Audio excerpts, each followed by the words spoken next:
Umutang ako sa kanya. Yung panahon na yun, medyo gipit ako noon eh. Sabi niya pa nga sa akin, baka nag-a-addict ka. Gusto yun naman. Ito naman ang mga pangit na utang. Hinihiram para iba pang tustos sa bisyo. Ang dami Ay, yung naku sugal.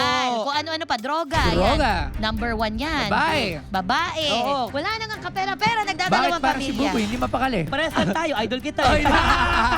wala. Pangalawang pangit na klase ng utang, yung mga nilalagay sa luho. Isa sa mga dahilan kasi ng utang is gusto magpa-impress, lalo na kayo may social media. Huwag na huwag kayong makikipagsabayan sa social media. Yes. Hindi mauubos ang yabangan sa social media. Tapos ang ginagawa, binablock yung pinag-uutangan. True, or para hindi makita. Hindi nagpo-post para hindi mahanap. It all goes sa mga may umuutang na mga walang hiya Oo. at sa mga makakapalang muka. Ayan. Makikita nyo eh, sila pa yung matatapang. Mm-mm. Oo. Si nyo pa yung nagpautang. Eh, walang diskusyon kung hindi kayo nang utang. Correct. Pinautang na kayo ng mga ibang tao, pera nila yun, pinaghirapan nila yun. Bayaran nyo. Hearing is now in session in 3, 2, 1.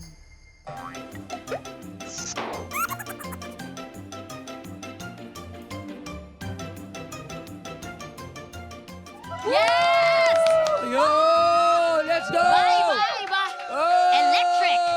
Yes, napaka-energetic po ng aming mga kasamahan ngayon dito sa studio. Ibang klase talaga. Iba yung House of Honorables kaya feel na feel ko. Ang init-init po dito ngayon. Parang gusto ko na magpalit ng sando. Ayan, dahil po gigil na ang ating mga kasamahan sa iimbestigahan natin ngayong araw nito. Ang issue natin ngayong linggo ay kakaiba. Ay, talaga naman. Naku, Madam Chair, talagang nakakagigil naman po talaga. Kasi ano po ba dapat ang gawin natin sa issue na to? Ha? Ano sa mga ba? taong hindi marunong magbayad ng utang. Naku! Huwag kayong ganyan! Naku, sa mga... Kita nyo naman galit na agad. Hindi pa po natin pinapakilala. May matindi po siyang idinulog ngayong araw na ito.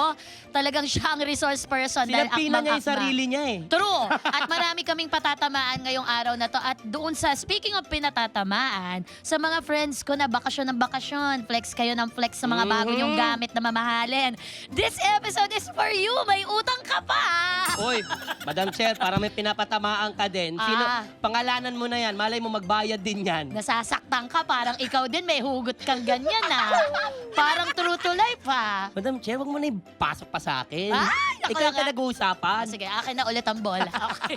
Pero wag mo nang paamin sa akin kung sino yan. I would like to invoke my right to executive whisper, Mr. Vice Chair. Hindi, kahit ibulong mo na lang. Sabi ko na siya eh. Talaga ba? Magkano? 36. Ay! Ang laki naman yan! Oo nga, bigay mo kahit 34 lang muna, yung 2 cash Uy, na lang. maawa ka naman sa mga taong nangangailangan din. Oo nga. Pero hindi mo na kailangan, dami mong racket eh. Oo nga. Pero pengen actually, issue talaga ito ng marami sa atin. Kaya nga mahalaga po na pag-usapan natin. Kasi nga, ito po sabi ni Dr. Jose na. Rizal, Ayan, gusto ko yan malaman. ang hindi marunong lumingon sa pinagkakautangan ay hindi makakaulit kailanman. Hindi Sinabi sinabi niya niya, yan. hindi niya sinabi yun. Hindi. Alam mo, nire-rewrite mo yung mga sinabi ni Rizal. Di niya yun sinabi. Hindi, binago ko, Madam binago mo Chair. pala. Oo. At dahil dyan, ilabas na natin ang gigil sa issue natin na to. Let's start the hearing. Okay, please, rise for your honor. Madam Chair, Tuesday Vargas. Thank you so much. Maraming salamat. Magandang araw sa inyo. And please sit down for your second chair, Mr. Vice Chair Buboy Villar. Bakil! Bakil! Oo. Parang alam mo yung sinabihan ko na magbayad ng utang, parang back to you. O ano, Nadama ko sabi yung niya. energy nila. Oo. O, eto na nga. Let's welcome our resource person, Madam Chair. Mhm. Naku, itong tao na tayo talagang tropa ko to. Sobrang bait nito. Talagang maaasahan. Maalaga sa asawa. Ang galing sa negosyo. Teka muna. Puro magaganda. Puro puri. Wow, utang ka na naman Kasi nga, tama. Bumubuladas ka pa. Ibang klase Second yung chair, intro Ito no? nga, Yung sasabihin Ito, intro. Madam Chair. Parang Kasi nililigawan ka. si Vice Chair, iba talaga si Vice Chair. Oo, eh. sa tuloy mo.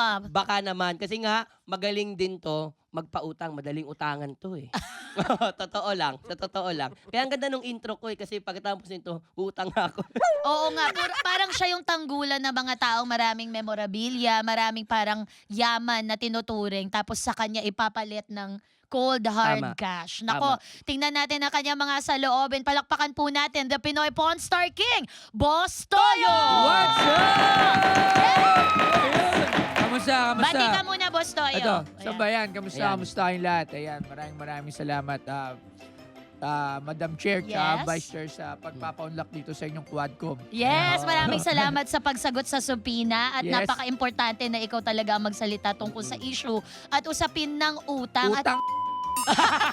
Galit agad. Wala pa ako inuutang. wala pa ba? Wala Oo. pa ba? Pero Okay, totoo okay. po ba yung sinasabi ni Buboy na mabait daw po kayo, magaan ng kalooban sa mga nangangailangan, baka naman po malapit. Wow, Hello. parang ikaw din, mangungutang ka Hindi din, naman, Madam Chair. kasi balita ko talaga masipag siya, gano'n, Wow. mabait sa asawa. Uy. Inulit. Parang pinaglolo ko lang ako ng dalawa rito ha. Hindi. Hindi naman po, hindi naman po. Bago ang lahat, nabibigatan ka ba? Ako na muna Hindi, susuot hindi niya. naman. Hindi naman. Kayang-kaya niya yan. Oo. Kasi naniniwala din siya sa kasabihan na ang taong hindi lumilingon sa pinanggalingan ay walang leeg. Ah, akala ko may stiff neck. Or may gold na malaking necklace. Kaya bibigatan. Okay. Pero masihimayin pa po natin maya-maya ang issue na to. Bago po ang lahat, Boss Toyo, ito po ay kaugalian po namin dito. Kailangan nyo pong manumpa. So itaas nyo po ang inyong kanang tuhod para sa bahaging ito. Oo. Kalang tuhod. Try nyo lang po, baka sakali. Ayan, kanang tuhod. Yes. Ayan. At dahil podcast po ito, pakibuhat pa ho ang mikropono na marinig kayo ng ating mga viewers, okay? At Tama, ng mga tama. subscribers. Do you swear to tell the truth, the whole truth, and nothing but the truth, so help yourself? Yes, Madam Chair. Ayan, may pause ng onte. Nagdududa na ako, maaga pa lang. Charas.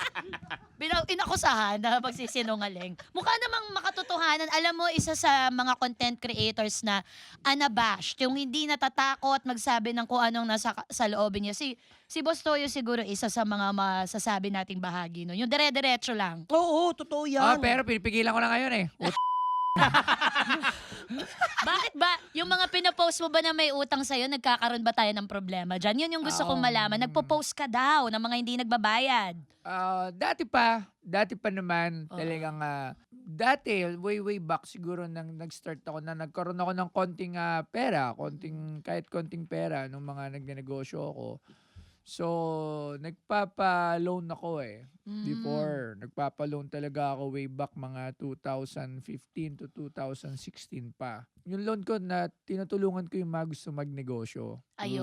Tama. Yon, kalimitan ganun yung mga pautang ko before. Nagbibigay ka ng panimula. Oo, Kumbaga. tapos actually hindi ko din yung pera, yung pinapautang ko. May mga nagtitiwala sa akin na dumadaan lang sa akin, tapos yun din yung pinapairam ko. Oo, kasi Kumbaga- sobrang negosyante talaga yan, si Boss Toyo. Kumbaga, 2%, additional lang ako ng 1%, parang mga ganun lang. Napakaliit lang naman na kayang-kaya naman. Kasi ako, dati naman talaga, nung nagsisimula ako, talagang nangungutang din ako ng puhunan at inutang ko naman talaga. Lahat ng nag-start ko is inutang ko din. Pero yun nga, talagang lagi ko sinisigurado na pag nangutang ako, talagang binabayaran ko. Yun. Kahit dumating yung punto na maubos ako o may benta ako mga gamit ko, para makabayad, ibebenta ko. Oo. Dahil mas mahirap yung masira sa tao. Yes. Lalo Kesa- na kung pera ang kinasira. Lalo na kung hindi mo naman ikakayaman. Mm. Kahit umutang na 1,000,000, Oh. mauubos mo lang yun. Hindi ka naman yayaman doon, di ba? So, wala din. Masisira ka pa. So, Totoo. hindi importante yung pera eh. Mas importante yung kredibilidad mo. Yan. Oo. Ayan. Hindi ka lang may sira, mapopost ka pa.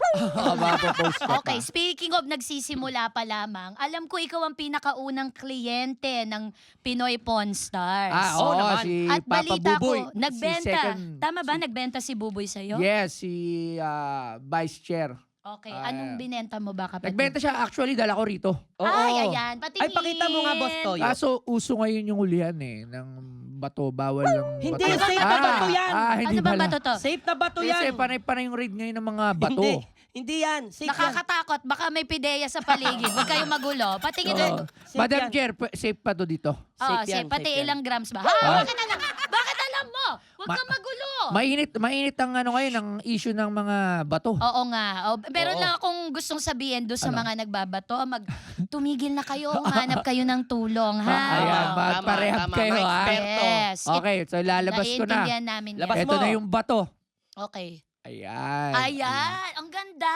So, Ayan, may pirma ni Vice Chair, Buboy. Yes. Actually, siguro parang nasa top 20 pa lang ng episode ko nung pumunta si Buboy kasi I started it March. So, March, April, May, maybe siguro pang 20 episode, mga ganon, si Papa Buboy. isa Ayan. ka sa mga pioneer na nag-guess. Yes, O, yes. bigyan mo kami ng backstory. Hindi kasi Mr. nga, Vice Madam Chair. Chair, bilang ako naman ay isang burara person, no?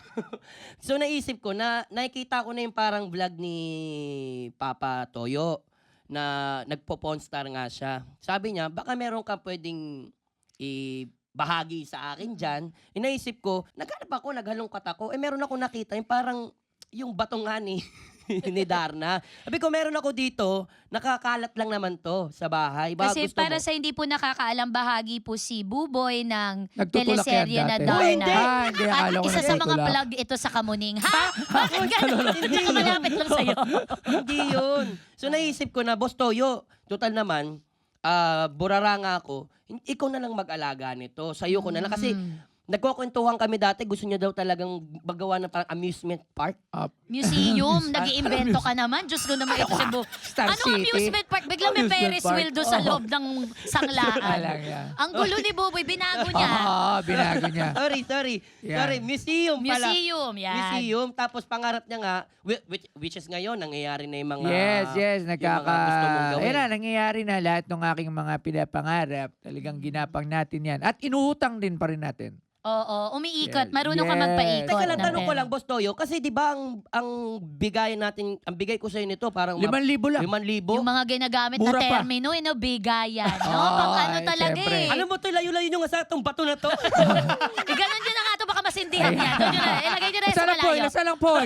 Oy. Oh, hindi. Ay, hindi. Pero ngayon Mga ba? kabataan na may- nanonood, wag yun, Oo, wag yun. Wag, Bad joke yun, lang yan. bad Bad yun, yun, joke bad. You know! Click and subscribe now!